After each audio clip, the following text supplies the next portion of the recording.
খারাপ কাণ্ড করছে আর কি, মানে ডিসিশন দিয়ে দিচ্ছে যে আমি আসলে এরকম জিনিস বানাতে পারবো কি পারবো না। বিষয়বস্তুটা বা কন্টেন্ট সরিয়ে নেওয়ার জন্য সরকারকে একটা ক্ষমতা দেওয়া হয়েছে, মানে ওটিটির কিছু পছন্দ না হলেও তারা ওই নীতিমালার ভিতরে নিয়ম রেখেছে যে তারা এটা সরিয়ে ফেলবে। একটা ওটিটি কিন্তু ইন্টারন্যাশনাল প্ল্যাটফর্ম, মানে এটা শুধু বাংলাদেশে দেখে তা না। তো বাংলাদেশে দেখতে দিল না, কিন্তু বিদেশেও দেখতে দিবে না। এই ক্ষমতা কেন কেউ নিবে? অথবা এইটা কি বাক স্বাধীনতার উপরে হস্তক্ষেপ না? এটা কি সেই জুলাই আন্দোলনের বিরুদ্ধে চলে যাওয়া না, যেখানে বারবার বলা হয়েছে যে কথা বলার স্বাধীনতা দেওয়া হবে মানুষকে, উত্তরের পরে স্বাধীনতা দেওয়া হবে না? উত্তরটা দিয়ে বিরোধিতা যাবে না, অবশ্যই এটা এক্সট্রিমলি আনফেয়ার। মানে কেন, মানে কেন? হ্যাঁ, মানে নাটক সিনেমা তো কল্পনা, সেখানেই বা যদি কোনো কিছু থাকে, কল্পনার মধ্যেও মানুষ কোনো কিছু এক্সট্রিম কল্পনা করতে পারবে না।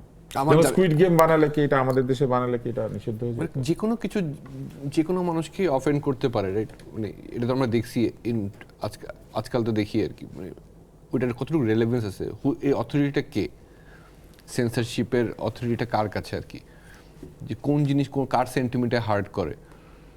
এবং আমি যেই প্ল্যাটফর্মের সাথে কাজ করে হইচই, তারা কিন্তু এই যে কোনো আমাদের যে কন্ট্রাক্টটা হয়, সেলফ সেন্সরশিপ অলরেডি আছে এখানে।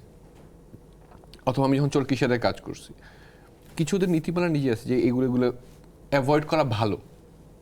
দিস মাইট হার্ট এই সবারই তো একটা পলিসি থাকে, কারণ একটা সোসাইটির জন্যই তো তারা কাজটা করে। মানে একটা স্ট্রং লিগ্যাল টিমও আছে যে দেখে, যেরকম এখন হেডলাইন যে ফেজে আছে, যে একটা লিগ্যাল টিম এটাকে ওভারসি করতেছে, যেখানে প্রপার এনওসি নেওয়া হয়েছে নাকি, যে আমি কারো গাড়ির নাম্বার ইউজ করি, কারো ছবি ইউজ করি তার পারমিশন ছাড়া, আমাদের এই প্রসেসে যেতে হয়, পুরো স্টুডিও সিস্টেমের পুরো স্ট্রাকচার প্রসেসে যেতে হয়। আমার রেগুলার হচ্ছে গিয়ে ইমেলগুলো, এই এনওসি এগুলো দিতে হয়। সো ওদের একটা লিগ্যাল টিম আছে। এখন সেন্টিমেন্টস তো হচ্ছে কার কোনটা হার্ট করবে এটা খুবই রিলেটিভ।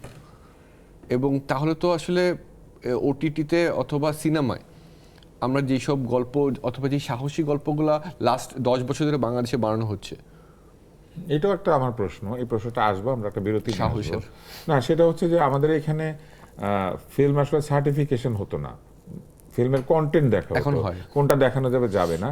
এখন সার্টিফিকেশন হয়, এবং সার্টিফিকেশনের বিষয়টা হচ্ছে কে এই ফিল্মটা দেখতে পারবে, কোন বয়সে এবং কোন ধরনের মানুষেরা, এটা হচ্ছে সার্টিফিকেশন। কাকে দেখানো যাবে কাকে যাবে না। কিন্তু আমাদের এখানে কিন্তু ধরে না হয়তো সবাই এটা দেখবে, অতএব এই জিনিসগুলো কেউ দেখতে পারবে না।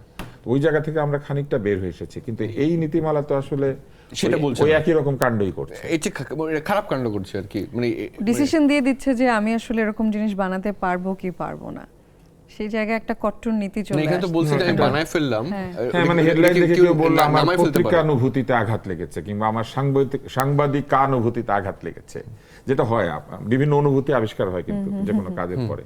যেমন আমি একবার একটা লিগ্যাল কোশ্চেন রেজ করেছিলাম যে বাংলাদেশে সবাই কি নামের আগে ডাক্তার লিখতে পারবে? তখন একদল লোক বললো আমাদের থেরাপি অনুভূতিতে আঘাত লেগেছে। মানে তারা থেরাপিস্ট কিন্তু তারা মনে করেন তারা চিকিৎসক, তো অনুভূতিতে আঘাত লাগলো, আমাকে নোটিশ পাঠালো।